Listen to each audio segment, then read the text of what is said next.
A ditadura brasileira está escancarada em praça pública, o rei está nu e temos muita coisa para falar. Mas, como de praxe, vamos começar aqui com guerra cultural, porque nesse ambiente onde advogado não tem acesso aos autos na íntegra, onde o devido processo legal não é respeitado, o que vocês acham que a OAB está ensinando aos advogados?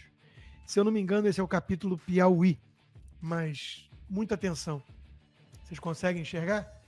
Sobre quais questões os advogados precisam estudar. Não é a Constituição, não é direito, é sobre racismo, patriarcado e por aí vai. Homofobia. E aí vamos ter uma fábrica de militantes woke que não ligam muito para a ditadura instaurada no país, para o estado de exceção, para o abuso de poder do Supremo, para a instrumentalização da Defensoria Pública e por aí vai. Né? Que maravilha. Bom, na linha da bandidolatria brasileira, onde o bandido, de alguma forma, é tratado como vítima da sociedade, coitadinho, alguém que precisa de carinho, de um café, de um casaco, se estiver com frio, né? Olha que bizarrice. A gente fica na dúvida se é verdade ou se é piada, né? Mas o Brasil é uma grande piada. Advogados, olha eles aí. Depois de aprender sobre racismo e tudo mais, advogados lançam Academia de Letras do Cárcere. O Marcinho VP, aquele que tem um filho rapper que o defende em Lula Palusa, alguma coisa assim, o líder do Comando Vermelho, é o primeiro imortal. Iniciativa é do ex-desembargador Ciro Darlan, logo ele, que quem é do Rio conhece muito bem, né?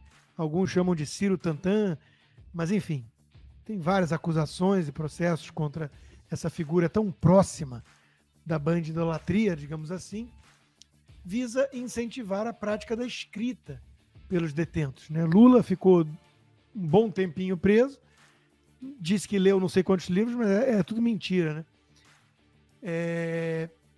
De novo, o Brasil, se fechar, botar uma lona em cima, é circo. Só que isso é muito pior que circo, né? Isso é realmente a bandidolatria. E a coisa está tão avançada nesse estágio da bandidolatria e temos um descondenado de volta à cena do crime, como diria Geraldo Alckmin, que a coisa está descambando da bandidolatria, que sempre foi, para o narco-estado. Então o negócio está, digamos assim, avançando alguns estágios.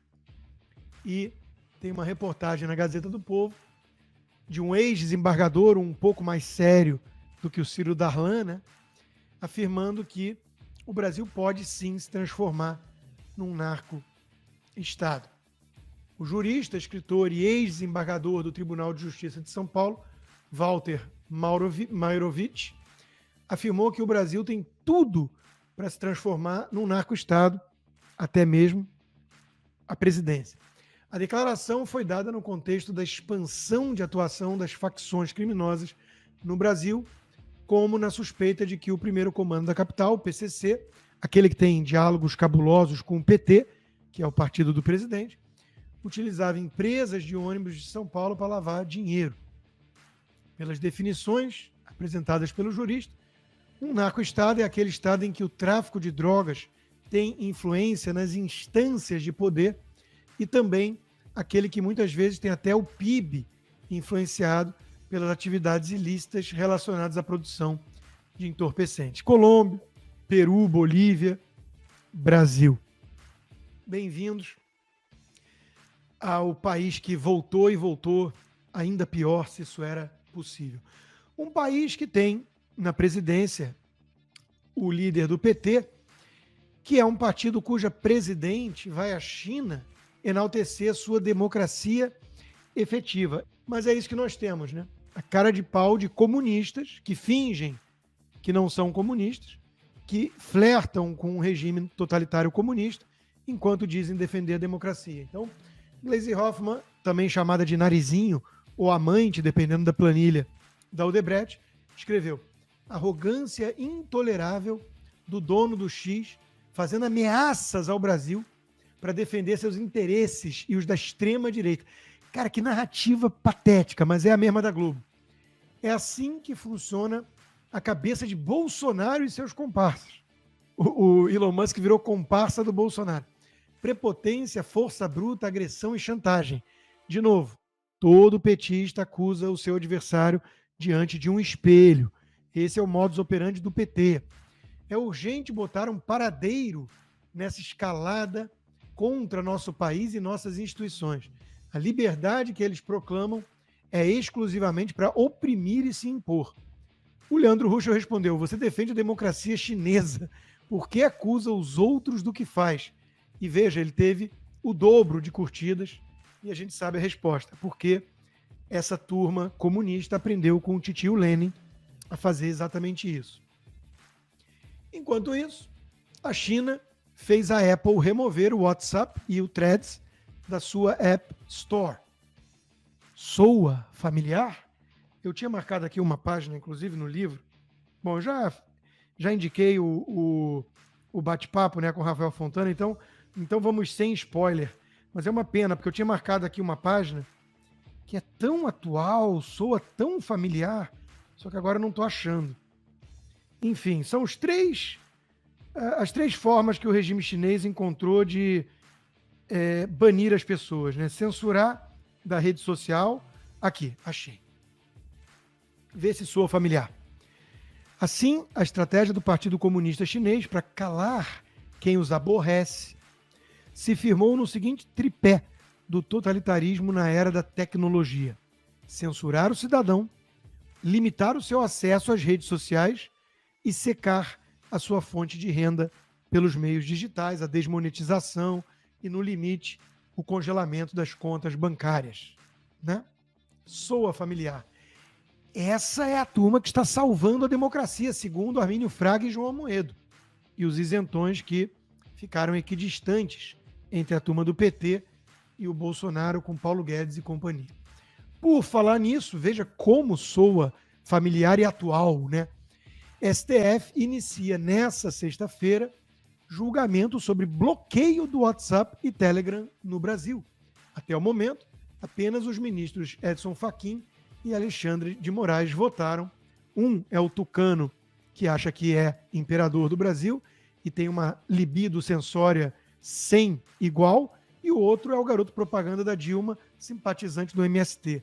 Então, tá tudo tranquilo e ai de quem falar que existe um risco de virarmos uma democracia efetiva como a chinesa.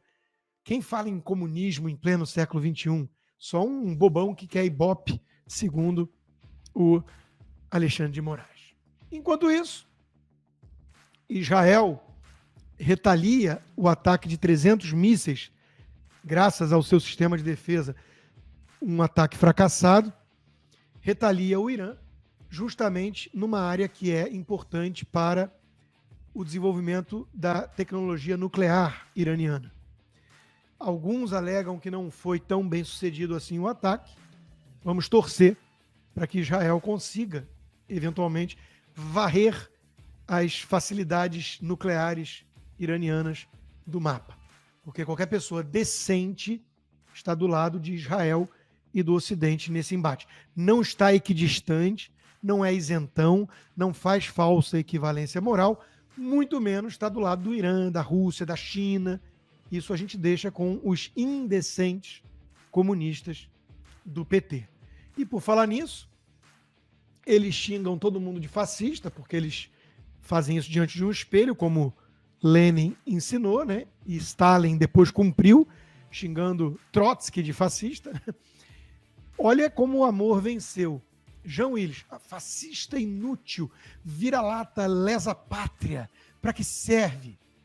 Usar tiara como apito de cachorro para nazista. Mas fique sabendo que estás nas cartas, nos búzios, é macumbeiro além de tudo, e nas profecias.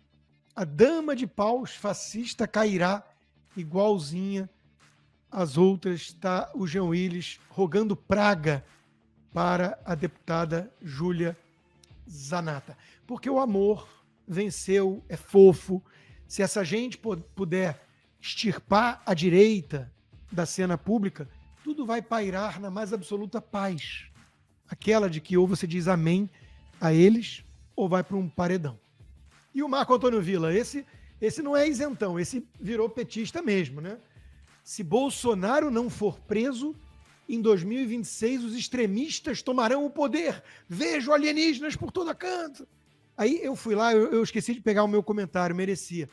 Porque eu fui lá nessa postagem dele e fiz um comentário sobre censura que eu estou no Brasil. Coloquei só assim: professor Papagaio, o que eles têm contra você para você ter virado esse personagem bizonho? Eu tive 30 vezes mais curtida do que ele mesmo sob censura. Porque alguém escreve um livro chamado A Década Perdida sobre o PT e hoje vira um puxa-saco do Flávio Dino pedindo a prisão do Bolsonaro o tempo todo nas redes sociais, é porque alguém tem alguma coisa contra ele. E a Veja ensaiando aí voltar a fazer oposição ao PT.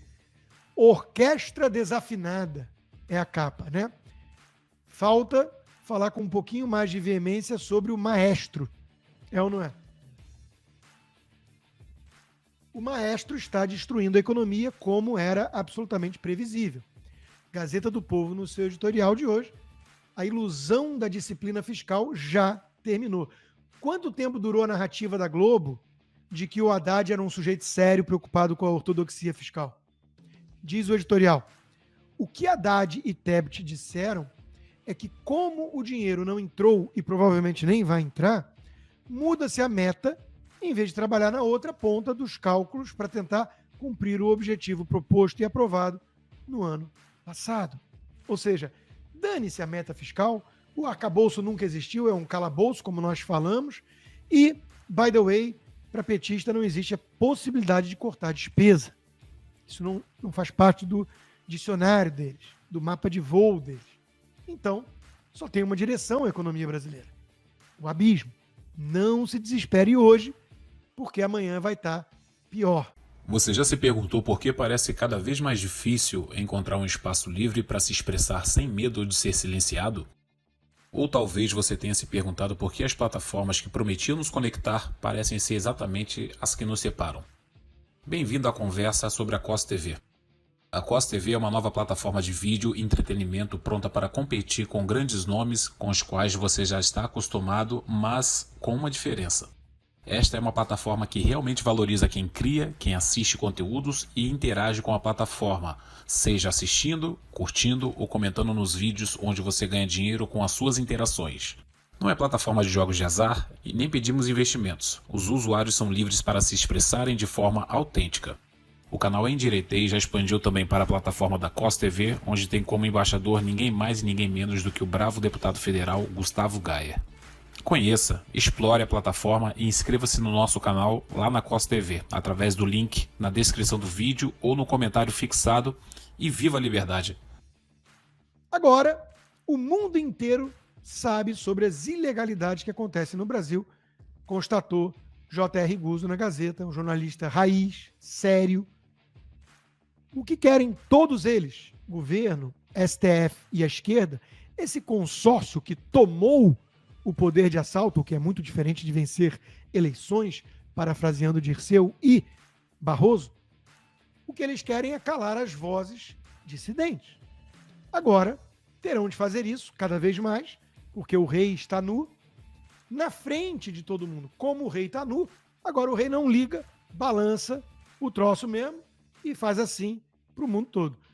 Haverá consequências, porque o mundo não é o Projaquistão.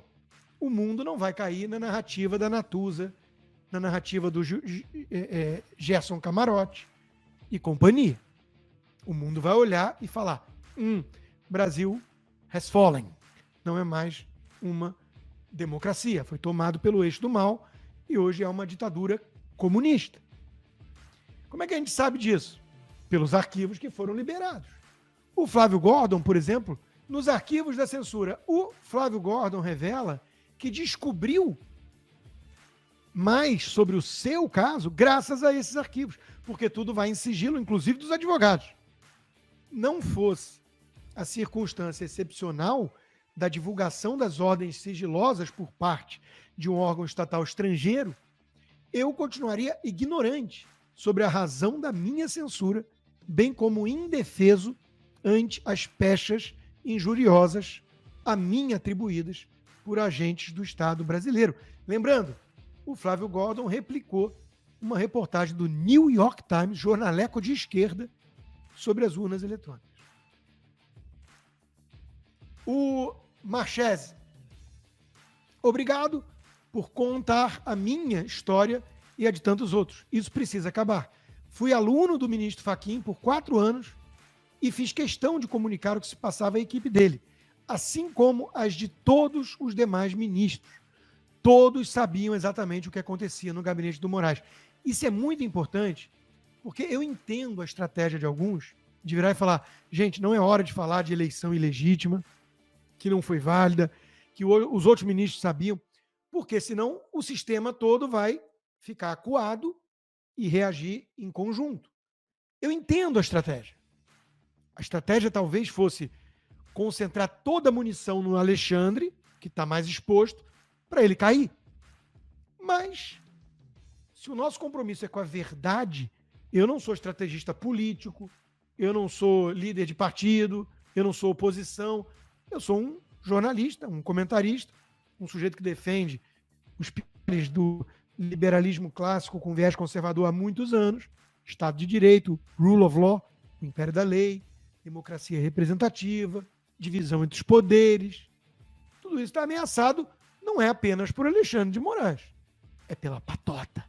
Então, eu tenho compromisso com a verdade e com vocês, e, portanto, a obrigação de falar que são todos eles cúmplices. São cúmplices. Mas a ficha está caindo, né? Estadão. Moraes atravessou o limite em nome da democracia e por achar que redes são um risco, diz especialista. O Estadão dando espaço para o André Marsiglia, que é um jurista de peso, que volta e meia está concedendo entrevista lá para gente no Oeste Sem Filtro. Nós estamos lidando e lutando contra esse tipo de gente. O Sleeping Giants Brasil, que tem o apoio do Luciano Huck, um isentão tucano, é respeitado pela turma do Supremo. Eles ficam pedindo a cabeça da Jovem Pan, essa eles conseguiram, da Gazeta, da Oeste, a minha, essas eles não conseguiram, porque aqui tem testosterona. Só existem 2 tipos de pessoas que não apoiam a regulação das redes. Extremistas que querem continuar mentindo e propagando ódio, sendo que eu desconheço página que propaga mais ódio do que os Sleeping Giants, e donos das redes sociais que não querem parar de lucrar. Os dois se completam. Bom, só existe um tipo de gente que defende a censura. Gente covarde, autoritária, medíocre, que vive no anonimato, como os responsáveis pelo Sleeping Giants Brasil, um movimento fascista. Fascista.